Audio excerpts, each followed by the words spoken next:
Iesu o Galilea at Afon, yr Afon Iorddonen. Daeth yno gael ei fedyddio gan Ioan. Ond doedd Ioan ddim yn deall hyn a cheisiodd ei rwystro. Meddai wrtho, fi ddylai gael fy medyddio gen ti. Pam wyt ti'n dod ata i? Atebodd Iesu, gwna beth dwi'n ei ofyn, dyma sy'n iawn i'w wneud.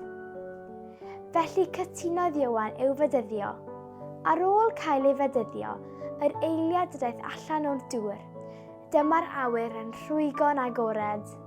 Gwelodd ysbryd Duw yn dod i lawr fel colomen ac yn glanio arno. A dyma lais o'r nef yn dweud, hwn yw fy mab annwyl i, mae wedi fy mlesio i'n llwyr.